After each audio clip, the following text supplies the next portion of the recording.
Ragna Brave stands before Alicia, the woman who married into his frontier noble house. She turns to face him, curious, as he declares that from this day forward, she is his wife. Ragna reflects on his situation, aware that he alone holds the power to spare the villainess from the ruin the story has written for her.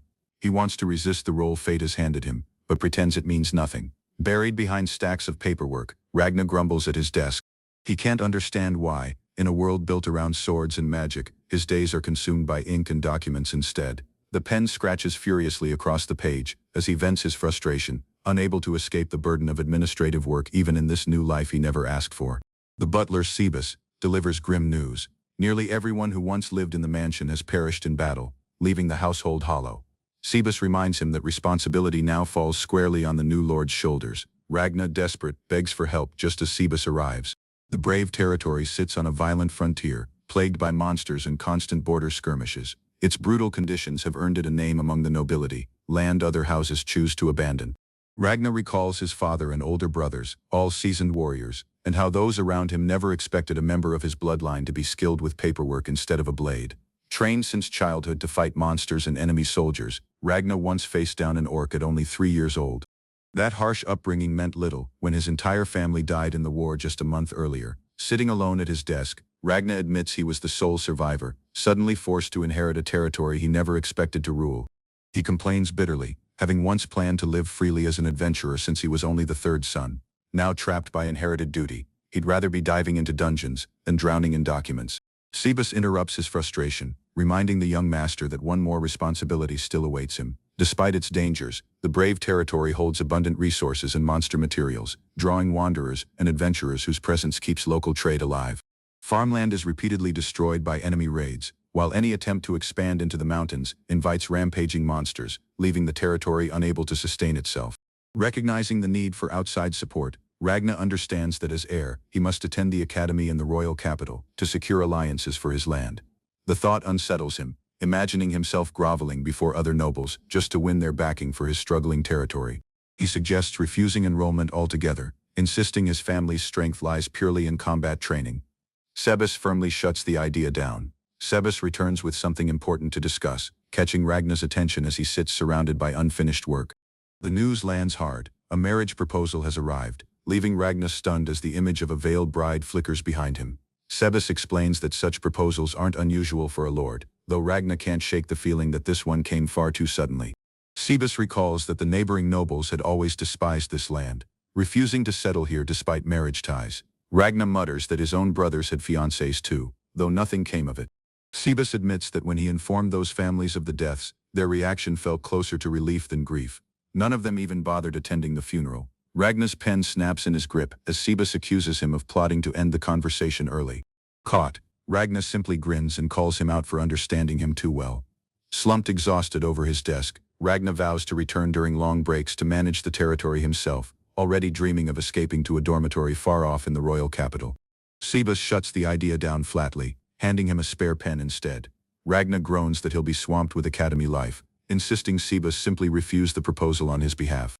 Sebas reveals the true weight of the offer. The proposal comes from the Oldwood ducal family, the very house supplying their territory with weapons and food aid. Ragna freezes at the news. Sebas notes that marriage between their houses is technically possible, though he questions their own standing as mere earls beneath dukes and marquises. Ragna demands to know their family's exact rank. The name Oldwood stirs something in Ragna's mind. A flicker of recognition crosses his face, as if this world holds a familiarity he hadn't noticed before. A jolt of memory strikes him, triggered by that old encounter with the orc years ago. Buried fragments of another life come rushing back, and he wonders why it took so long to remember. The realization lands hard. This world, this story, it belongs to a game he once knew. He understands now that he had been reincarnated all along. Lying back, he recalls fragments of his former life spent enjoying the culture of a country called Japan, though its name escapes him now. The game he once played has become the very world he currently lives in. He remembers the setup clearly, an otome game where a commoner protagonist enrolls at a noble academy and falls for various love interests. A familiar formula. By the story's end, constant battles reduce the royal capital to a burning battlefield. Even as a game, the frequency of conflict made it exhausting to play. Worse still, the game's writing itself left much to be desired, poorly paced and frustrating despite its premise. He recalls the villainess of the story, Alicia of the Oldwood family. raised from birth to become queen as the prince's intended bride, admired for her flawless looks and rare talent. Yet her personality made her infamous, painted as cruel and dismissive toward anyone she deemed beneath her, especially the common-born protagonist. Elitist to her core, she appears throughout the story with her entourage, using every opportunity to belittle and humiliate the protagonist. As the protagonist grows closer to the prince, Alicia's harassment intensifies, escalating until the rivalry finally erupts into a formal duel over him. The duel ends in her total defeat, and she is stripped of her engagement to the prince immediately afterward, her position collapsing in an instant. Forced to take responsibility for her actions, Alicia is exiled from the capital and sent off to marry a frontier noble, a fate Ragna now realizes is about to become his reality. A hooded figure approaches a modest house nestled among the mountains. Ragna suddenly recognizes the place, stunned to realize this crumbling frontier home actually belongs to his own family. Sprawled face down on his bed, Ragna groans in despair, dreading the thought of sharing his life with the noblewoman who's about to arrive. In his mind he pictures Alicia sneering down at him, mocking and cruel, subjecting him to endless verbal abuse, just as the game once described. Cebus announces her impending arrival. Nearby, the maids whisper nervously, and Ragna imagines nothing but despair waiting for him once he's forced to attend the academy alongside her. Cebus wonders aloud why a woman raised solely to become the crown prince's bride would ever be sent to their remote house, suspecting it's meant as punishment, a public example given how deadly the brave territory can be. The staff talk among themselves about how everyone left after the war works tirelessly just to keep the brave family afloat, and Cebus reminds the young master that he too must play his part. A carriage rolls up the mountain path. Ragna and Cebus stand waiting by the gate as it approaches through the quiet countryside. The butler greets the visitor warmly, gesturing for her to step down from the carriage as she prepares to enter the estate for the first time. Alicia steps toward the doorway, her expression calm and unreadable as she takes in the modest interior of her new home. Cebus introduces himself politely, but Ragna's reaction slips out as an audible groan, drawing immediate scolding from the flustered butler. Alicia notices his expression instantly, remarking quietly that he reacted to her face the same way everyone else always does. Ragna hesitates, telling her she doesn't have to explain if she'd rather not, though he can't help asking what caused the burn across her eye. He answers his own question before she can, reasoning that such marks are common enough among people living in the brave territory. Her eyes flicker briefly, one shadowed by the scar, the other watching him closely for his reaction. When Ragna insists scars like hers are normal for soldiers and adventurers who fight constantly, Alicia only repeats the word common under her breath, uncertain what to make of it. She admits quietly that it isn't a small mark but a significant scar, one she clearly expected to provoke disgust. Recalling the humiliation that followed, she remembers other girls whispering that her once beautiful face was ruined, fitting only for a life spent in shame after such a fall from grace. Back in the present, the butler notices she arrived without a single maid or attendant, despite being a duke's daughter, and grows alarmed as she quietly announces she'll be taking her leave alone. Silence stretches between them as they walk through the woods, the carriage disappearing down the path behind them. The carriage that brought her held only one small piece of luggage, and no attendants had come to see her off, a detail alone enough for Ragna to understand exactly how far she had fallen. Her hollow gaze carries the weight of someone who has already surrendered everything, an expression closer to a captured soldier from an enemy nation than a noble lady. Cebus leads her toward the estate, and Ragna quietly admits to himself that none of this matches what he had prepared for. He recalls how convinced he'd been that she would act insufferably arrogant, exactly as the game had painted her. Ragna offers to guide her to her room, and just as he reaches out, she flinches and pulls back sharply from his touch. She catches herself, apologizing at once, explaining her outfit is old and worn, as if bracing for judgment over something so small. Confused, she asks whether she has dust on her, and Ragna quickly waves it off, insisting their own home is far messier anyway. Watching her retreat into the trees, Ragna's expression hardens as something else catches his attention nearby. A twisted little creature squirms in his palm, a demon bug born from someone's buried grudge, said to curse anyone it clings to. He's stunned to find nearly 100 of them clinging to Alicia, their number reflecting the sheer volume of hostility directed at her by those around her. Normally, carrying that many demon bugs would drive a person to madness, yet somehow she remains composed, untouched by the curse eating at her. Ragna questions how a noble woman raised from birth to become queen could possibly have humiliated herself by challenging a mere commoner to a duel, the logic simply not adding up. He realizes the truth all at once. This is an otome game, and every story needs a villain, meaning Alicia's very personality might have been twisted just to serve that role. Recognizing they're both being manipulated by a narrative neither chose, Ragna remarks that they're each having a rough time, tossed around by the same unfair fate. He recalls that in every version of the story, Alicia's hatred eventually consumes her, and regardless of the path, the brave territory itself always ends up destroyed by war. Realizing he isn't even part of the game's original script, Ragna understands this puts him in serious danger, since her fate could easily catch up to him as well. Frustrated, he admits that no matter how hard he struggles, his territory seems fated for ruin regardless, with both of them trapped as victims of the same twisted story. Determined, he resolves to help her turn things around, vowing to pull her out of her downward spiral no matter what. He decides that if they're doomed either way, it would be far better for her to face it with some hope instead of despair. Standing together, Ragna tells her that even if something terrible happens while they're side by side, they'll face it as one. With quiet resolve, he adds that if that moment ever comes, he'll simply destroy whatever threatens them himself, crushing something underfoot as if to prove the point. Alicia murmurs to herself about wanting to resist this world, the words slipping out before she notices Ragna's puzzled reaction beside her. He brushes it off with a grin, insisting it's nothing, then raises his fist with sudden determination, declaring he'll simply do his best from here on. Watching him, Alicia wonders quietly how long it's been since anyone offered her something like that. Her thoughts linger on the memory of a genuine, carefree smile from someone, a feeling she can barely recall experiencing herself. Walking a few steps behind him, unnoticed by anyone else, something quietly begins to take root in the Villainess's heart, a curiosity toward this strange, unpredictable person beside her. For 5 days, Alicia had remained a quiet presence inside the brave household. She ate what was placed before her, said nothing unkind, and spent most of her hours shut away in her room, never once causing trouble for anyone. Elsewhere in the house, Ragna faced a different kind of chaos entirely, one that came screeching toward him without warning.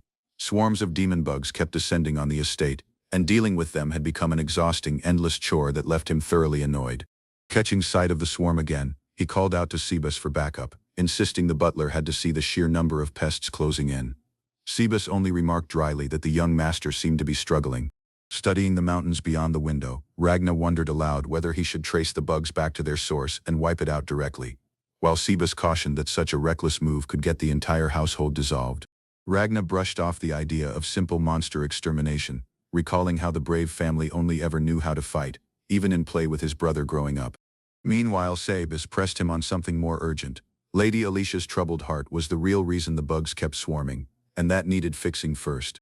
Sebas assured him everything would work out, though Ragna, walking off in confusion, muttered about not even knowing what a normal youth looked like anymore.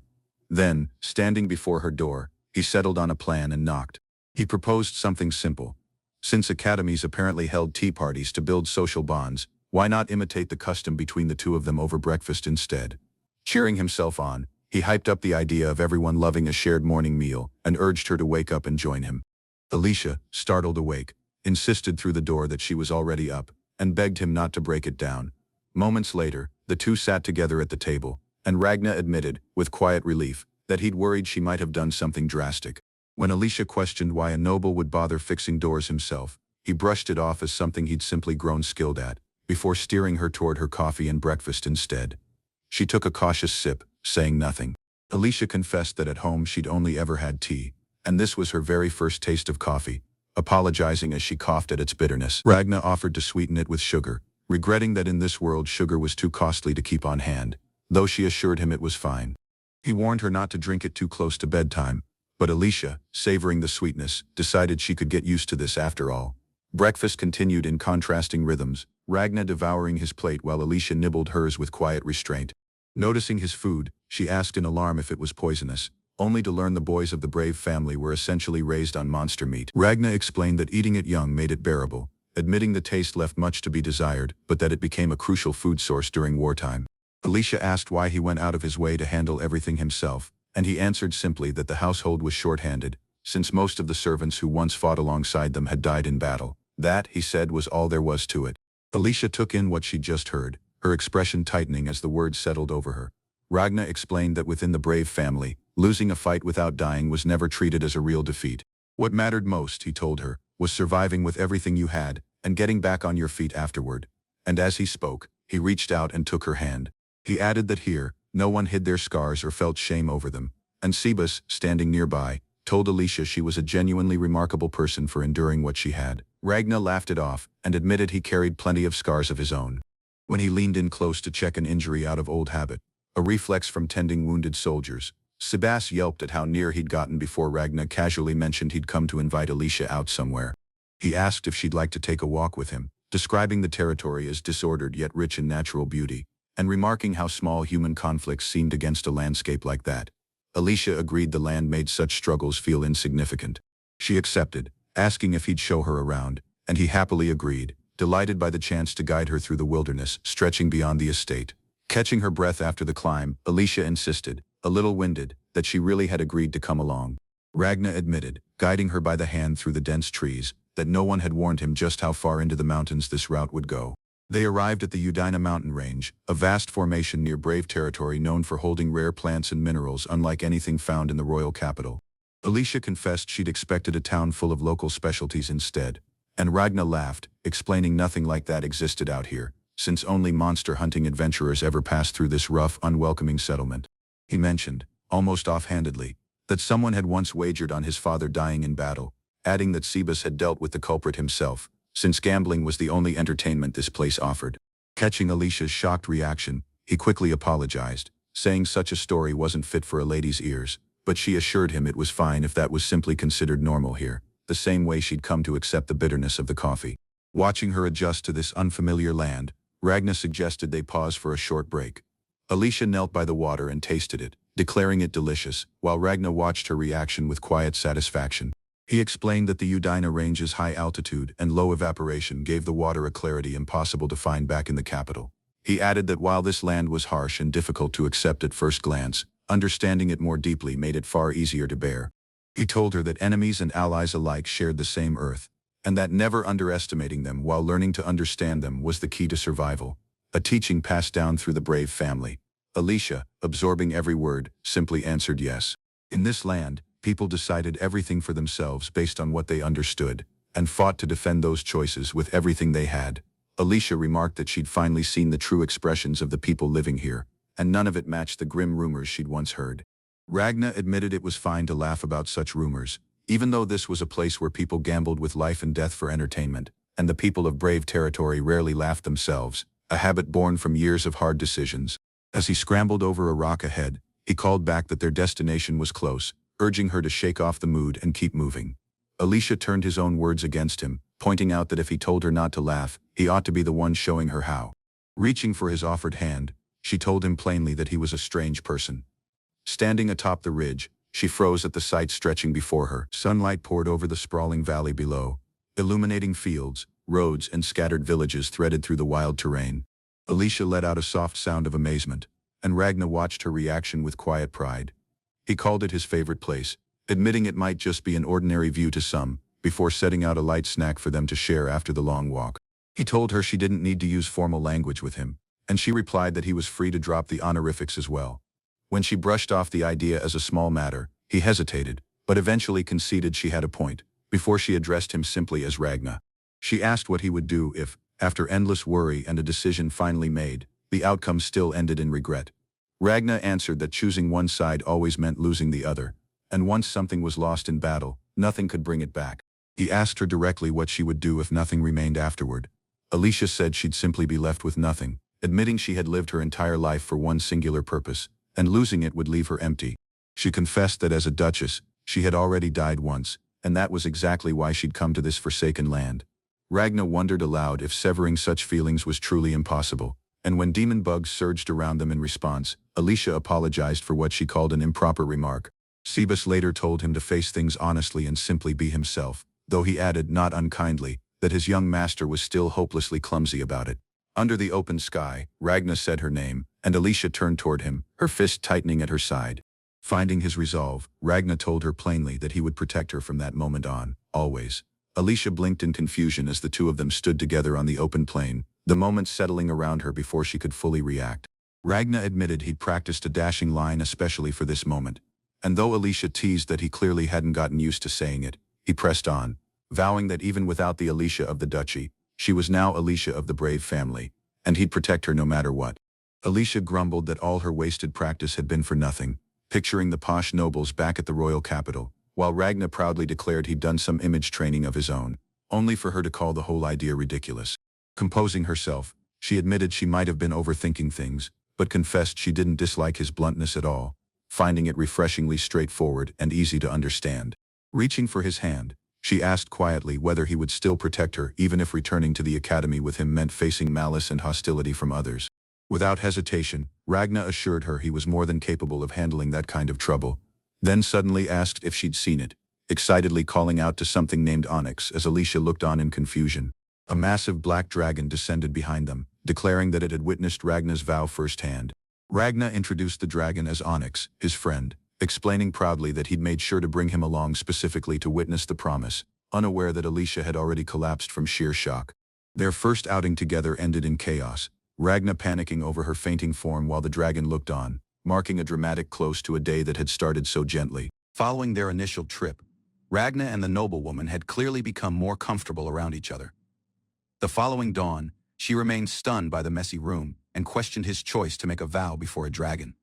He clarified that Onyx, a mighty worm, dwelled distant within the mountain range and meant no harm. With its blessing, the realm was freed from fiend bugs, bringing comfort to the estate. Formerly, Ragna had confronted Onyx in a fierce contest, earning the creature's recognition. Alicia considered on her prior panic, emotion embarrassed. But Ragna reassured her it was all right. The servants, accustomed to astonishes, clarified that she would adapt soon enough, just as they had. Whereas reviewing records, Alicia softly observed the others. Regardless of Ragna's reluctance, she confidently provided her help, determined to ease the workload. Jointly, they uncovered irregularities in finances, working closely together through stacks of ledgers and reports. Alicia dedicated herself to sorting the dominant records, her focus unwavering until the task was nearly complete. Praised by others for her capability, she stayed collected. Although Ragna mused on the difference in their worldviews, he softly spotted her tender smile, now that the influence of the demon bugs had faded. Beyond, Alicia observed the constantly chores, observing the effort each servant put in. Instead than others, she volunteered to assist clean the mansion, surprising everyone with her humility and resolve. Alicia announced her aura to encounter life as a human, seeking out things she had never done before. Whereas others admired her enthusiasm, the steward softly placed responsibility on the young master's shoulders. Ragna uncovered that a fresh armament shop had opened the same day Alicia arrived, raising suspicion. The store operated with capital city flair, marketing ordinary goods as though they were treasures. Realizing the proprietors might be watching Alicia, the steward pressed Ragna to decide how to respond. Under the cover of evening, Ragna created a silent decision to act. He would deal with the threat himself. He warily neared the enemy's location, alert to every movement in the silent hamlet streets. Warned by his steward, he discovered the vicinity housed highly skilled individuals from the capital. A local admitted to attempting theft from irritation with their arrogant behavior, yet the thief's recklessness cost him dearly, his arms severed. Prior to he even noticed the blade move, Ragna verified his suspicions those responsible could sever an arm, lacking even attracting a blade. The attackers were not once ordinary, they were sorcerers, wielders of magic essence, trained for war. He recognized their purpose was obvious. Alicia, the young woman, was the genuine mark. With no delay, Ragna broke in, sending shockwaves through the enemy's hideout. Facing the party straight, he boldly reminded them they started this now. He was there to end it. Ragna confronted the suspicious visitors at the gate, steadily demanding an explanation for their sneaking about the manor. The men remained defiant, attracting their weapons before Ragna, showing no fear despite his noble status. Confident in amounts, they planned to destroy him prior to anyone could find out, grinning at their advantage. Encircled, Ragna stayed collected, watching their movements without a trace of panic. Using flawless precision, Ragna countered, stopping their pride in a single blow. With a sharp blow, Ragna launched his attacker across the chamber, stopping the clash in a single move. The aftermath was silent. Defeated enemies lay groaning on the ground, unable to remain from the darkness. A cloaked woman emerged, clapping slowly while praising Ragna's strength and youth. Showing personally as a magician, the hooded male stepped forward with a composed expression rather of dangers. He questioned calmly about Alicia's well-being, catching Ragna's full attention.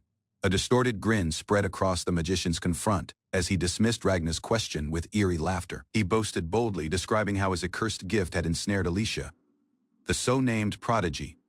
Whereas recollections surfaced, Ragna recognized the cloaked woman responsible and gripped his blade with quiet resolve. Leaping forward, Ragna hit with compel, drawing the enemy off guard before he could react.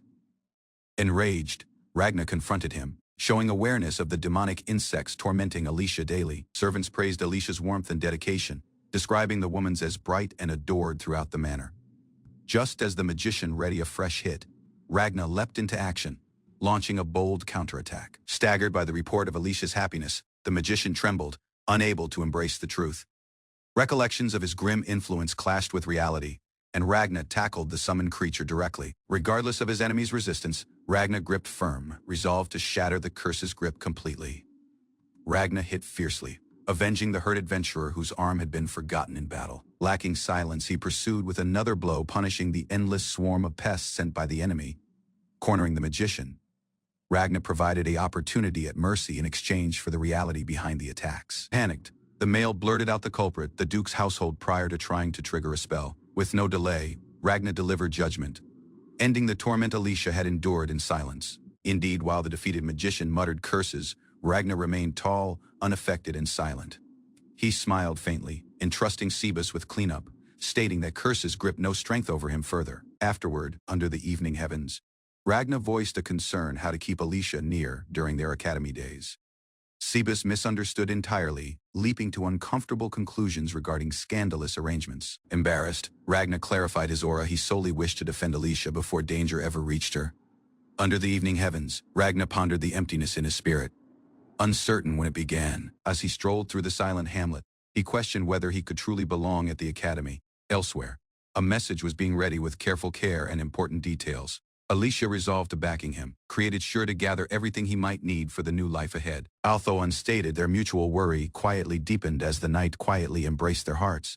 Alicia softly tended the garden, her fingers packed with radishes while others watched from afar. Not further focused on academics, she took on daily chores. Through them, the young woman turned capable in every aspect of household existence.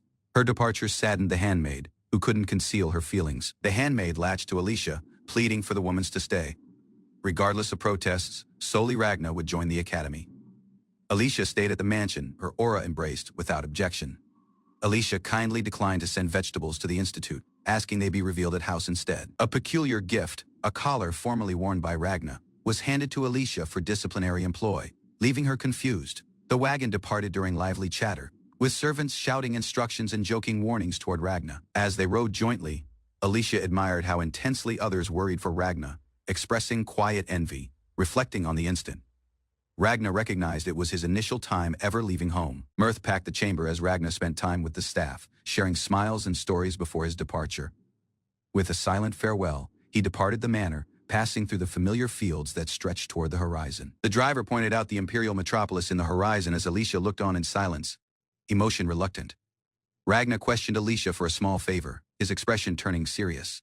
He requested her assist with something plain, learning how to buy a railcar ticket. Alicia giggled at Ragna's appeal for railcar guidance, amused by his inexperience, still happy to help. Joking about the crowded metropolis, she joked with the notion of using a collar to keep track of him.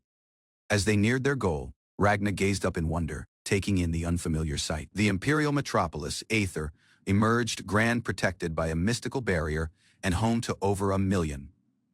Walking through packed streets, Ragna noted how compact it sensed compared to his serene, brave territory. While the group explored the metropolis, Ragna and Alicia browsed shops and eyed skewers sizzling at a street stall. Wary as walking with baggage in palm, Ragna asked about their dorms, relieved to hear they'd be separate. The trip proceeded by railcar, the scenery shifting rapidly past the windows. Entrance carried disappointment, an aged, run-down building stood as their shared dormitory, far different from expectations. A message from Cebus disclosed its remote location, far removed from the school grounds. Alicia read Cebus's message, realizing their poor existing conditions were part of a larger political scheme to deter opposition. Regardless of the grimy condition of the dorm, Ragna saw potential. Yet, he was blindsided by a shocking message calmly showing personal supplies placed in his room. The message proceeded, explaining the true goal was simply to ensure they lived under the same roof. To stay shut to Alicia, Ragna would currently require to pass the entrance exam for the upper class. Ragna considered on the test forward. Aethernum Institute was prestigious, packed with the nation's aristocrat children, its classes ranked by status entry. To the upper course intended eligibility for imperial connections, while others landed in the lower class. Even civilians could rise, if their talents were deemed exceptional identified, while descendants of sages. Regardless of the unclear structure, Ragna attempted to imagine existence at the academy. He would remain tall beside Alicia, no issue their source. Ragnar created a firm vow if it arrived down to skill, he would prove they could triumph. Upon entrance at the institute, a stern tone scolded him for being late. Facing the upper course instructor, Ragnar clarified his delay with a nervous smile, but received only disdain. Fellow pupils ridiculed his pace, clearly unimpressed by his background. Ignoring the criticism, the instructor initiated a sorcery test, demanding Ragnar's complete power. Ragnar questioned about sorcery rules, solely to be rushed by the impatient examiner to begin the test. As the young lord ready, the instructor sighed, plainly annoyed at having to oversee the evaluation. Concentrated, Ragnar extended his palm, prepared to demonstrate what he was capable of. Unexpected explosion burst, shaking the area and sending debris flying in all directions. The evaluator gazed in amazement as a massive hole pierced straight through the academy wall. Staggered by the ruin, the instructor questioned Ragnar's power, while Ragnar calmly asked if he had passed. Regardless of the display, the instructor declared his failure, claiming magic alone was never enough. A wooden blade was tossed his method. He had moved the next stage swordsmanship.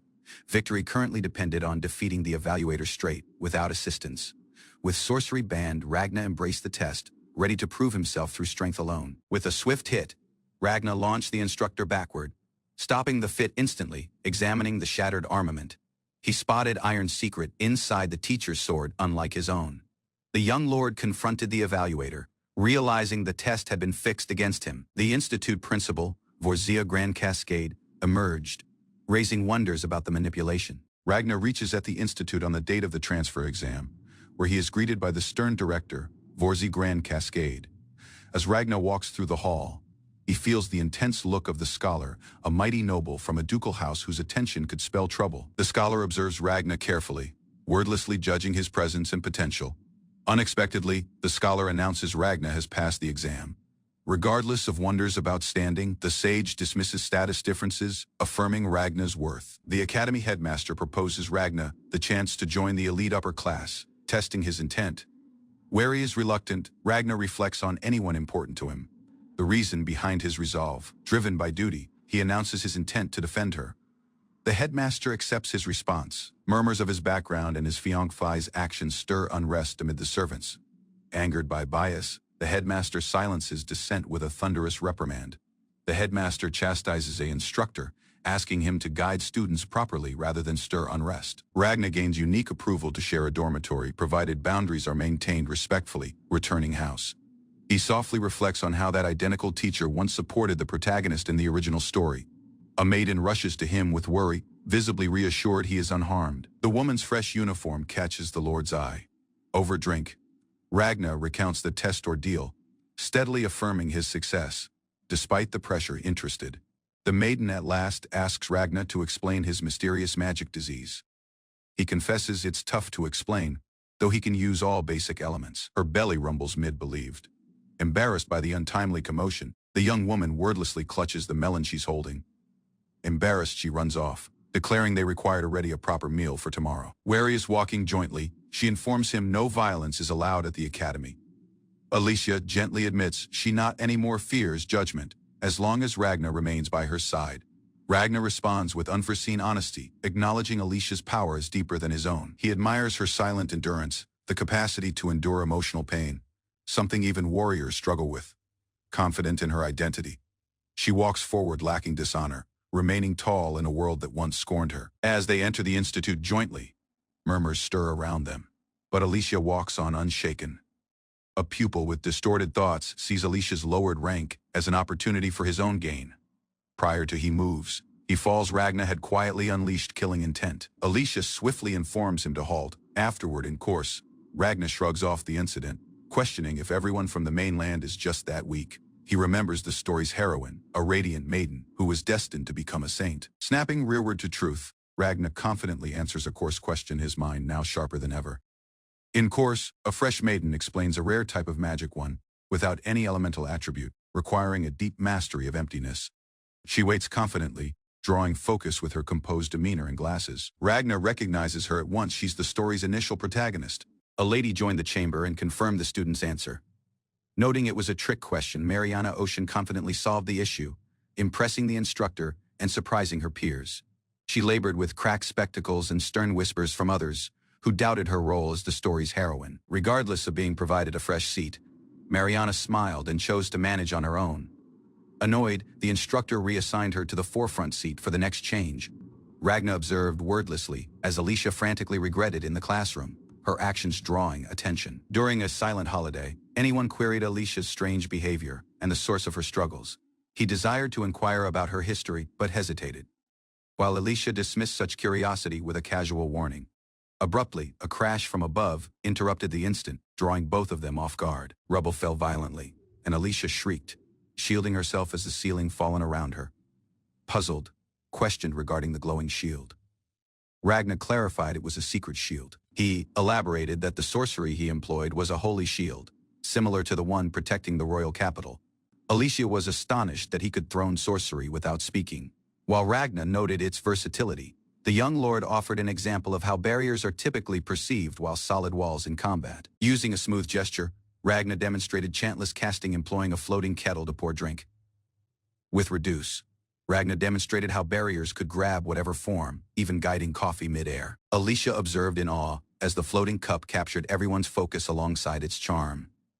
Interested, she speculated that advanced barriers might permit selective passage of objects or residents. Further, saying limitations like being unable to separate matters previously mixed, such as coffee. As their conversation softened, Alicia shyly asked Ragna out, whereas mentioning they were from beans.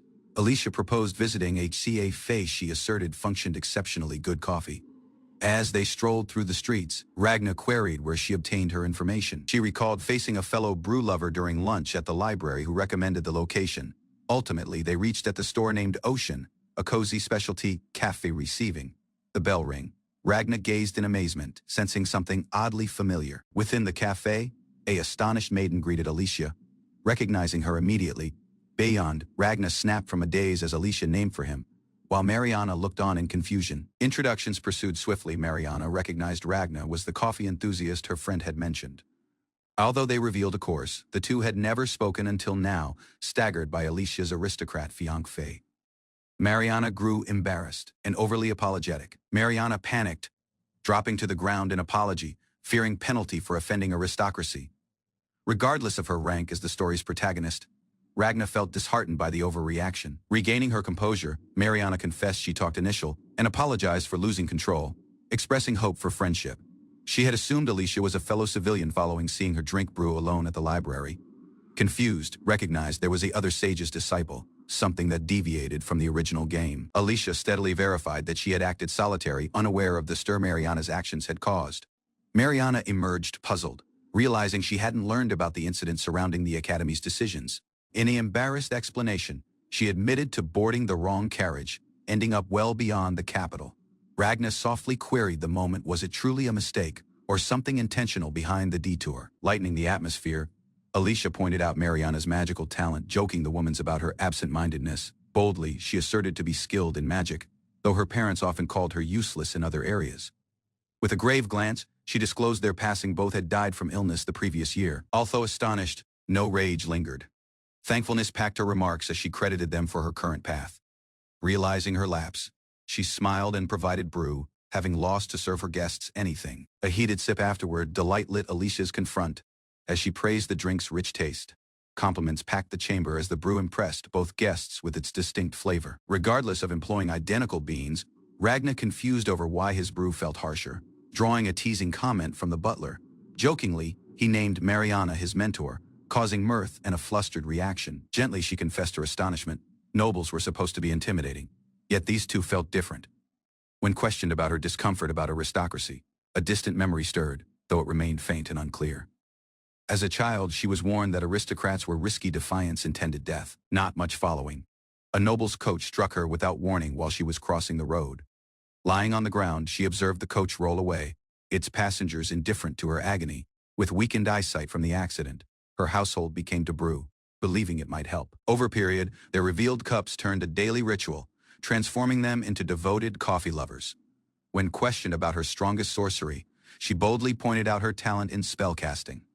Amid her numerous abilities, healing sorcery stood out, a power rare enough to surprise everyone. In that realm, several could use such strength, but in the game's lore, Saint Mariana could heal anything. driven by remorse from failing to rescue her sick parents. She dedicated herself to learning recovery magic. Just as the atmosphere quieted, Ragnar confessed he had accidentally locked the gateway after entering. Chaos burst when a noisy male demanded the door be opened, barking like a dog in frustration. Instead than being upset, she steadily clarified she had closed shop lately to focus on her studies.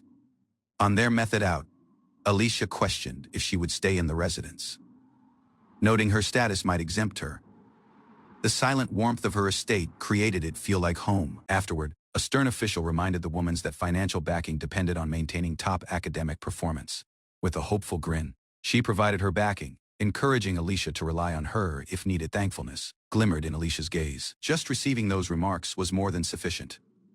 An unexpected appeal to offer her Alicia startled everyone, quickly shut down by a flat refusal as evening formed in. Alicia strolled beside Ragna, reflecting on how type the girl truly was. Something about her look awakened a recollection. Those eyes reminded Alicia of someone she once met. Under the evening heavens, she talked about people with inner strength. And he quietly agreed, interested. She questioned if he had touched someone like that. He responded with no delay. The young lord described gaze that defied destiny, brave and captivating. Her confront flushed as they shared joking remarks, sharing a light-hearted moment together. A aristocrat maiden formerly scorned the quiet commoner, casting harsh judgment under winter's sky. The two remained divided, fated rivals in a chilly, remote field. Their roles fixed by society's labels, time passed. Currently, they sat closely together, sharing lunch and peaceful moments.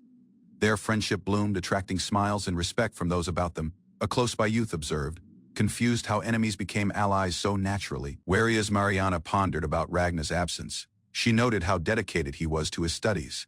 Meanwhile, Ragnar considered on how his aura might carry criticism given his background in exile. Elsewhere, Alicia and Mariana formed an unforeseen friendship, regardless of their initial scripted rivalry. In the initial venue, Alicia had forgotten everything. Yet here, Mariana was enjoying peace. This period, Alicia recognized her genuine opponent lay beyond Mariana, in a different conflict altogether. Alicia, overcome and defeated, gazed up in uncertainty, unable to identify her opponent. Close by, a silent observer reacted alongside astonishment, struggling to process what had unfolded. Murmurs spread that the royal heir personally may have initiated the duel, stirring further suspicion. Resolved to uncover the reality, one pupil slipped away quietly across the rooftops. From above, he spotted the royal heir and the crowd, marking the starting of his pursuit. Royal heir Edward neared with charm, yet the girl politely declined, bound by another promise. In the game's initial course, the prince's path was seen as the standard choice. He had been the initial hurdle, and simple fit meant to teach players the basics. Still, assumptions clashed with truth as the plot began shifting from the intended script. Surprisingly, a fresh maiden appeared before the prince, startling the observer who watched from afar. Patricia softly corrected the royal heir, telling him that titles held no weight in this peaceful place. Recollections surfaced as Edward recalled their initial facing in the castle town. She confessed she hadn't met his identity rearward then, but considered their reunion at the academy destiny. Controlled by her earnestness, Edward questioned her to call him not by his rank, but by name, reddening. Patricia gently talked his name aloud, Edward marking a tender shift in their connection, both vulnerable and sincere. Watching from above, the young lord cringed at the rising awkwardness of the loving scene below. The girl's title Patricia never did exist in the original game. Her aura disturbed all he remembered. He queried her identity, knowing something rare as Edward grew increasingly drawn to her. Abruptly, multiple male pupils emerged, each captivated by Patricia, determined not to be left behind. Understanding hit every one of them was a romantic target. Patricia had some way joined the game's center. Patricia settled at the middle of focus, surrounded by 6 elite boys, unintentionally forming a reverse harem. Even Edward confessed she might be overcome, whereas the others competed for her time without restraint. Patricia, serene and ready, managed the chaos effortlessly, offering extra food with a gentle smile. From afar, it was obvious she had activated every loving flag and replaced the initial protagonist entirely. Onlookers murmured in amazement. This type of full-route success was never meant to happen on a first playthrough. He chose to stay from the inverted harem situation, convinced it could only lead to chaos. Different pupil wordlessly observed, certain someone within the group required close attention. Jalasis Grand Ignite, the other son of a aristocrat estate, chose to dine with the others instead of alone. He calmly queried Patricia about a magician's suspicious activity in Brave Domain. Troubled recollections surfaced. Gelassus understood that mail brought danger. Gelassus was formed while a backup successor raised in isolation as a concubine's child. The Lord's storyline was a dire one, designed to pull players into a web of moving rescue. Depending on decisions, he could pivot dangerously fragile or remain kind and loyal. Although they hadn't touched, worry rose as the Ignite household clearly had their eyes on him. To defend Alicia's serene tomorrow, he resolved to act before calamity could take root. A mighty woman remained tall, cloaked in magic, catching the students' wary gaze from afar. The principal reached surprisingly, and their conversation moved toward hidden motives and rooftop risks. Seeing the opportunity, the youth talked straight. He had a question that couldn't wait. Unnatural blonde locks, a rising entourage, and unknown origins all pointed to one conclusion. Patricia was not once normal, she was a reincarnator. And now he demanded the truth. Ragnar requested information about Patricia, a pupil alongside an unclear history and rumored magical talent. Patricia steadily refused whatever wrongdoing, insisting she passed the entrance exam fairly without secret manipulation. Afterward, suspicions arose. Following, the heroine was separated during an event, hinting at a hidden scheme.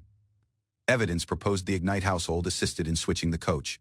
The senior selected observation over action, allowing Patricia to stay enrolled. Ragnar sighed, wishing for a serene existence away out of complications.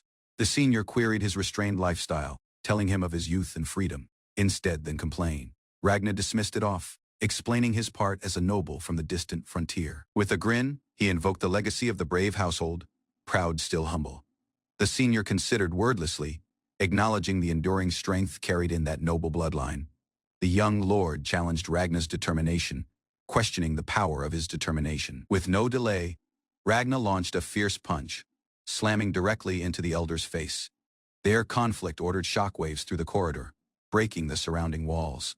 Meanwhile, remote pupils panicked as tremors shook the institute floor beneath them. Following the clash, Ragnar remained quietly by the damaged pillar, leaving the scene with silent conviction. A clenched hand hovered inches from the elder's confront, packed with restrained fury. Remarks pursued with piercing aura. Alicia's safety stood above all else. Approval arrived solely with a test to prove strength through action, not words. Scoffing at the notion of destiny, he queried the script he was forced to follow. Unfamiliar to him, destiny distorted deeper, dragging strong souls into a growing spiral of madness. Marks of altar loomed as pupils bearing strong fates began to gather. With Mariana departed unprotected and weakened, a fresh duty was entrusted to keep her safe at all costs. Her tomorrow was never meant to remain within this confined world. Something far beyond awaited her. Regardless of her brave forefront, anxiety slipped in as the path ahead grew uncertain. Stepping into the labyrinth for the initial period, she stood beside her protector, unaware of how much more Volzia truly understood. Within the practical practice labyrinth, students faced live combat, where magic theory became reality. Certain leaned on others for comfort. Patricia, overcome by dread, found assurance in Edward's protective words. From a horizon, skepticism slipped in for numerous. This labyrinth simply served as a setting to grow closer with romantic targets. Beyond the public fluff, an vital artifact lay hidden, and deception surrounded it. Confident and collected, she gazed every bit the seasoned adventurer, igniting awe and interest as the party prepared to move. Ekaterina remained with assurance, mocking those lacking noble blood, and calling out a commoner's persistence. Recognition hid her. Distinct drills were tough to forget, formerly forever seen beside Alicia. Contempt spilled independently as slurs against peasants and slum-formed pupils filled the air. Gaze narrowed at the assert that solely nobles deserved to belong. Her presence challenged their arrogance. Grim plans surfaced with a grin, offering to cleanse the academy of those deemed unworthy. An unexpected tone shattered the tension as the group came to a halt near the rocky wall. Moves quickened when they spotted the clash ahead, Alicia leading the approach with sharp focus. Cruel remarks flew as Ekaterina ridiculed Alicia, blaming her for the aura of commoners and failures. No denial arrived. Alicia embraced the disdain, owning her faults without flinching. Even so, she remained firm, shielding Mariana from fault with unwavering determination. Ekaterina's party delivered a bold test, offering duels to settle any grievances. Assurance radiated as Alicia teased Mariana, warning her that the odds were never in her favor. Insults intensified swiftly, mocking history accomplishments and reducing them to petty ridicule. Instead, then retaliate. Alicia responded with reduce, embracing her affection for coffee with a smile. Annoyed and outmatched, the opposing party stormed off, overcome by the scent of roasted honor. Understanding formed in wordlessly. Her aura verified what he believed all along. Alicia regretted for getting involved with trouble. Still power still radiated from her calm demeanor. Admiration slipped out. He admitted his rising emotions, drawn to her courage and composure. Glow banter pursued, shielding the agony of earlier insults with humor and shared loyalty. Yet deeper inside the labyrinth, an unsettling silence and unknown footsteps hinted at new danger. Crystals glittered along jagged walls, while the party stepped inside the cavern's shadowy depths. Regardless of her bright voice, Mariana recalled how traps and monsters relentlessly greeted them. Fault for being on the forefront line moved casually, humor softening the pressure of danger. A sudden attack forced Ragna into motion, shielding his allies with no delay. Steadily, he clarified the shield spell, confident even as weapons hovered inches from his skin. Sorcery around Ragna's form sparked curiosity, but he calmly explained its limits and risks. The shield was formed from childhood dread surrounded by danger. He willed protection into existence. Ages of practice became instinct into talent. Currently, he could deploy it lacking conscious attempt. When questioned about the brave territory's harshness, Alicia dismissed the dread with a fond grin. Plans formed swiftly peak practice during summer. A shared journey that deepened bonds and promises. Practice started with tall spirits as the group entered the Brave-style boot camp to master chantless magic. Excitement packed the mood. Mariana eagerly volunteered, although even she admitted the magic still puzzled her. Interest became inward as they queried the dungeon's strange rules, like vanishing monsters leaving no trace. Looking deeper, signs suggested at ancient sage involvement, sparking even greater intrigue. Abruptly, Mariana activated a mighty circle, unleashing unforeseen magic that shocked everyone around her. As chaos burst, Ragna dashed forward with Alicia and different maiden close behind. Every three were drawn inside a swirling vortex, their figures vanishing into the unfamiliar depths of the portal. They felt tough in a grim ruin, surrounded by crumbling pillars and creeping vines. Uncertainty packed the mood. The unknown cavern displayed signs of ancient construction. Whereas Alicia inspected the structure, Ragna recognized a teleportation trap had been triggered, one fitting the protagonist's unlucky destiny. Alicia stepped in as the shorter maiden attempted to wield a pickaxe. Regardless of the warning, the girl offered coffee with a smile, treating the moment as though it were a peaceful break. Everybody ultimately joined in, sipping from heated cups in the middle of the dungeon. Ragna softly watched them, reassured that neither showed signs of panic in such an unpredictable situation. As he tasted his drink, Ragna considered on the truth falling to the dungeon's depths often meant no rescue, only silence.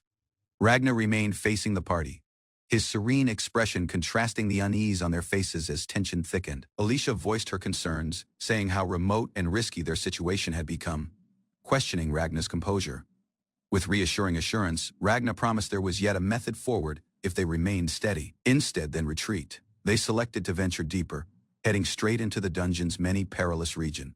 Studying the corridor forward, Ragna wordlessly analyzed the peculiar magic circle engraved on the stone path. Alicia's history as the antagonist in the title resurfaced, casting doubt on her true nature and intentions.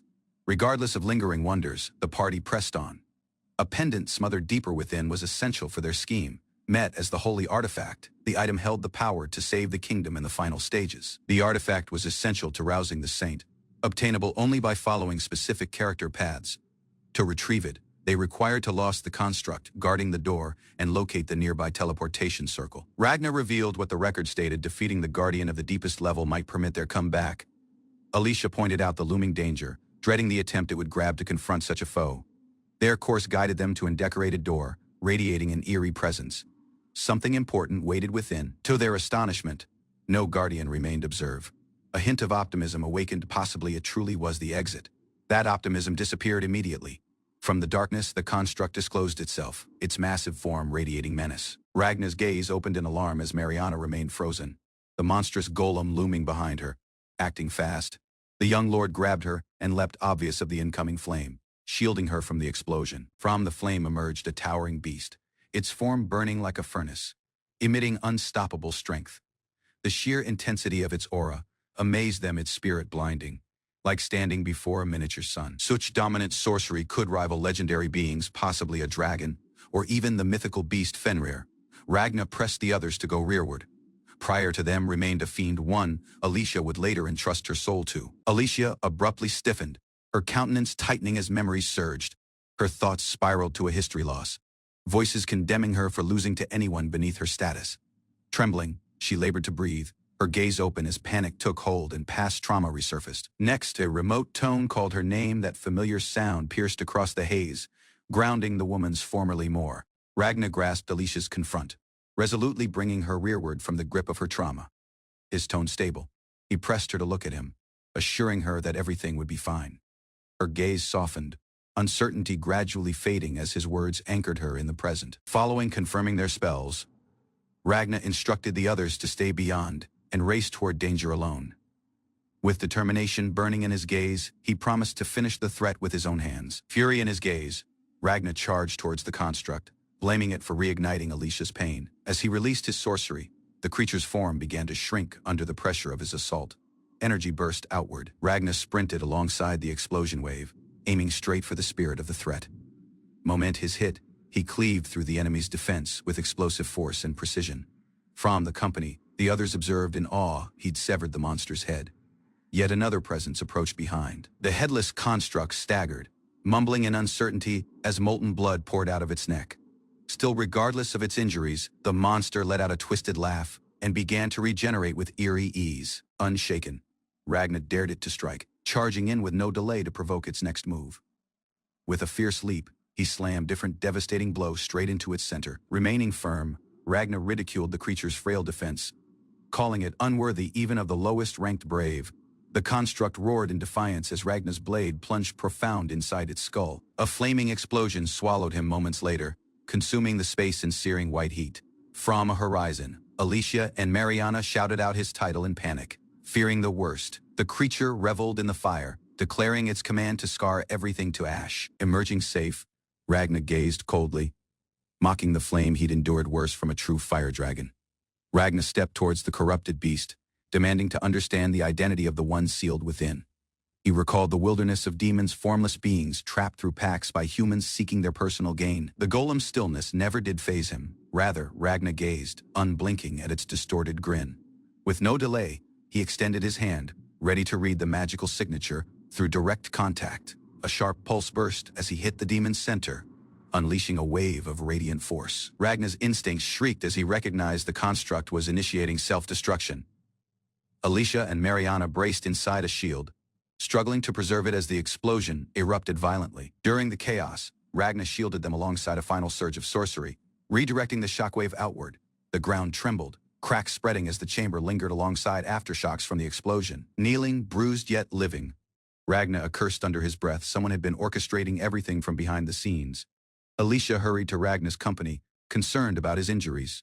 He dismissed it off, claiming it was solely a scratch. Touched by his vow to defend them, Alicia sensed a quiet warmth return to her chest. Ragnar inspected a secret site near the barrier, prompting Alicia's curiosity as she approached cautiously. He clarified he'd seen a teleportation circle during the combat and exit from the labyrinth. As the girl stepped forward, Ragnar disclosed the recovered artifact behind his back. The party remained in strained silence, still processing the aftermath of their encounter in the dungeon. Ragnar softly analyzed the lingering traces of sorcery, committing its aura to memory with precision. With determination, he readied to track the genuine source. This combat was only the beginning. Jelasis stumbled from the labyrinth, coughing and drained. He had collapsed once more, his garments torn and body trembling. Patricia joined, her look chilly. The young woman queried him about the holy artifact and dismissed his efforts as useless. Lacking notice, she hit him, scolding him harshly for failing the mission. Regardless of his apologies, she proceeded hitting him, furious that even a demon's possession hadn't helped. Fallen on the ground, Jelasis panted for air. Patricia merely questioned what happened, unfazed. Jelasis disclosed the reason of his failure, Ragnar Brave's unforeseen interference during the mission. Patricia, irritated, recalled the mail from the borderland, anyone meant to fade quietly from the narrative. The woman schemed to brand Alicia as the antagonist had been ruined, every because of that unforeseen interruption. Even with manipulation and dangers, her earlier partners proved useless, leaving her plans in disarray. Steadily, still coldly, she dismissed worry and issued a direct, unsettling command to Jelasis. Patricia questioned Jelasis where he had sustained his injuries, as she watched him silently. The young lord softly pointed to the burns across his neck, the lingering marks evidence of a deadly meeting. Wary as treating him, Patricia recalled the opponent, different reincarnator like herself, whose hit had decapitated a man instantly. Given his self-ruin, she ended his finish was inevitable if his situation mirrored hers. With unforeseen warmth, she praised Jelasis, acknowledging his attempt and naming it a well-fought loss. Gelassus expressed thankfulness as he embraced Patricia, comfort easing his guarded expression. She gripped him shut, remembering his rare nature born with a demon like herself, and accepted him as her beloved younger brother. Looking at him with earnestness, Patricia provided to remain as his big sister just for this moment. Controlled, he clutched her garments and murmured her name, needing comfort. Admitting his fear, Gelassus confessed he was unable to defeat the overwhelming enemy. Patricia watched Gelassus in stillness, remembering how sensitive he had forever been. Kneeling prior to her, Gelassus paused as she required to know what he truly desired. In a burst of emotion, the young lord admitted his longing for Alicia, his tone trembling. Obsession overtook cause. He envisioned keeping Alicia by compel, even if it intended destroying her. Patricia steadily stated the price to assert Alicia. He must initial kill the one she loved. Informed Gelassus he was unique and pressed him to keep moving forward. Her voice filled with conviction. She softly promised to forever stay by his side, offering comfort in the role of his sister. In a silent, intense instant, she leaned in and embraced him, sealing her words with action. Reinvigorated, Gelassus promised to win, following period, his body surging with newfound magical energy. With a serene grin, Patricia disclosed the truth: he had already achieved victory. Patricia joked with Gelassus, telling him he had just been embraced by a cute girl. He hesitantly asked if that counted as a win, and she affirmed it with no delay. As they came back to the institute, she commented how students thrived on drama like this. She next spotted Ragnavel brave once more, her focus instantly sharpening resolved. She gazed out the pane, warning that any interference with her plans would be met without mercy. Patricia gazed through the glass, vowing to reshape destiny with her personal relentless will. Following surviving a violent week of dungeon survival, Ragna and his group emerged from the cave, exhausted yet accomplished. No period was wasted. The following phase of practice had already commenced, this time within the academy's luxurious courtyard. While taking in the scenery, Ragna was unable to hide his confusion at the presence of a full-size pool in a military facility.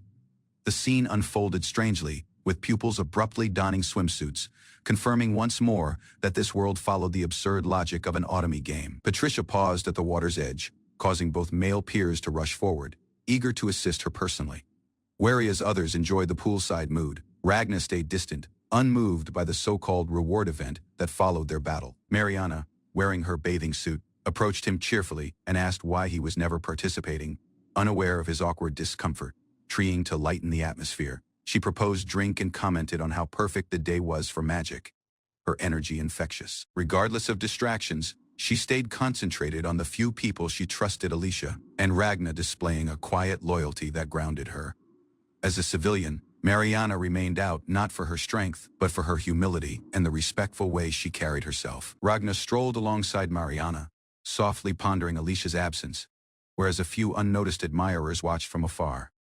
Recollections of Alicia lingered in his thoughts, worry etching into his expression as he wondered about her safety. Alicia, with a tender smile, reassured him calmly his worry was never needed, though she appreciated the thought.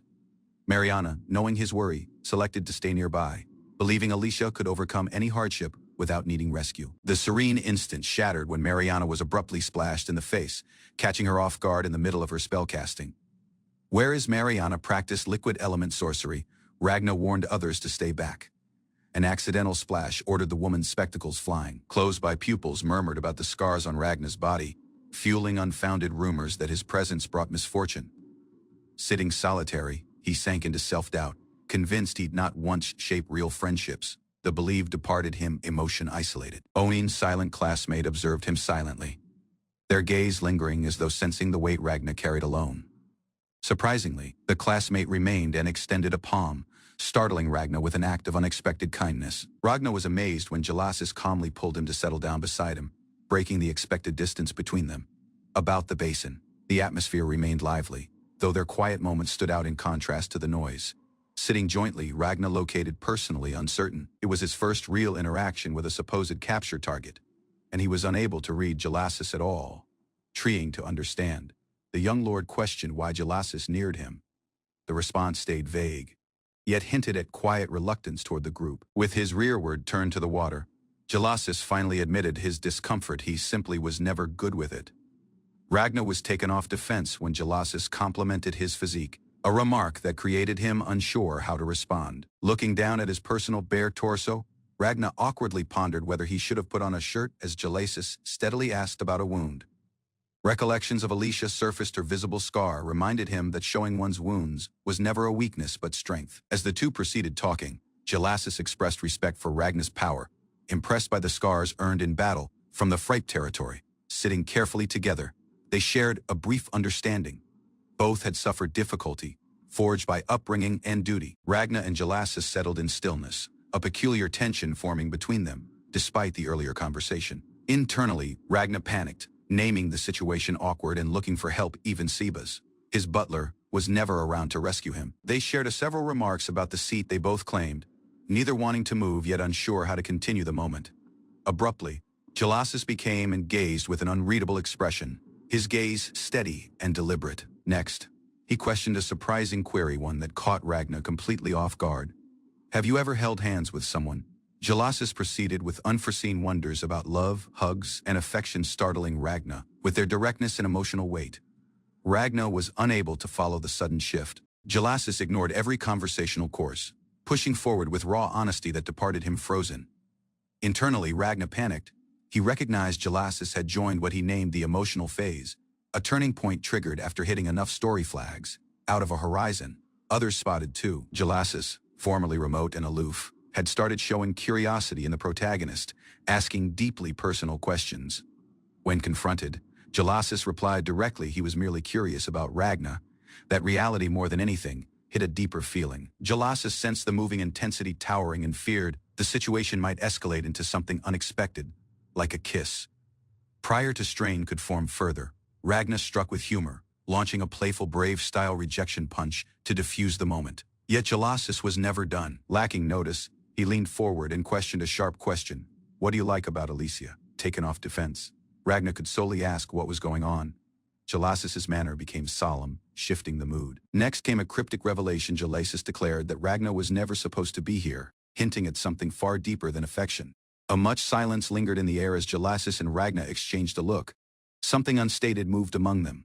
Lacking notice, Jalasis became away, his expression unreadable. Ragnar could solely reply with a reluctant memory surfaced. Jalasis disclosed the young lord had seen Ragnar prior to in the dungeon's deepest lair. Their meeting had been no accident. The strain intensified when Jalasis announced his intentions. With silent determination, he delivered a challenge he wouldn't allow Ragnar to have Alicia. Just as the instant became solemn, they were interrupted by Alicia calling out. Ragnar flinched, puzzled and taken among emotions. Alicia named out to Jalasis, inviting him to practice swimming with her, regardless of recognizing his discomfort with water. He accepted quietly. Rearward at the poolside, Jalasis created different blunt observation, noting that Ragnar had never kissed anyone before. Looking out over the liquid, the young lord admitted he had. His voice was serene as he recalled a previous defeat and counted their rivalry even. Ragnar observed from a horizon, silent, observing the party from the edge, unsure what he was feeling anymore. Meanwhile, others enjoyed little successes in the water. Weary from practice, they withdrew to the shelter, the atmosphere light and relaxed. Annoyed and fueled by emotion, Ragnar settled in a silent corner, burning with resolve as classmates wondered why he still fought so hard for Alicia. The lord's gaze sharpened alongside vengeance. Resolved, he swore to create anyone pay, his thoughts spiraling into grim determination. Confusion followed. Others queried why a participant of Patricia's party would interfere in Alicia's affairs. Ragnar was unable to make sense of it either. Yet the unknown opponent had no intentions of hiding anymore. Weary of restraint, they accepted the confrontation directly. Chaos neared as different bold women stepped in, threatening to summon Onyx, a worm, to wipe out enemies, until Ragnar yelled at him to stop the escalation. Alicia neared with worry, questioning what risky thoughts Ragnar had been muttering to himself during the commotion. Visions of rage and suppressed violence lingered in Ragnar's mind, as though a monster inside him was barely being contained. With a grin that masked his seriousness, Ragnar confessed there was anyone he genuinely wanted to kill, brushing off concern too lightly. Alicia didn't laugh. She carried up recent wound reports from his course, her tone direct and disappointed, causing Ragnar to falter. She warned him plainly his actions were reckless, and if he proceeded down this course, their entire group's standing would only worsen. Regardless of Alicia's reluctant provide, Ragnar firmly decided to wear the collar she handed him. He not once did hesitate this time. Clutching it to his neck, he gazed at Alicia with earnestness and announced, "I'm Alicia's." His tone was serene, yet resolute he had made his choice, even as the mood lightened with Mariana's comic pursuit for her previously worn glasses. Ragnar's mind remained focused on his vow. Elsewhere, Jalasis considered on the holy relic's importance. It was not once just symbolic, its retrieval marked Ragnar as someone like him. Rearward at the basin, Ragnar sensed a subtle warmth from the collar around his neck. A silent understanding formed in something between duty and belonging had changed. Ragnar promised to stay vigilant, wordlessly committing to protect both Alicia and Jalasis from harm.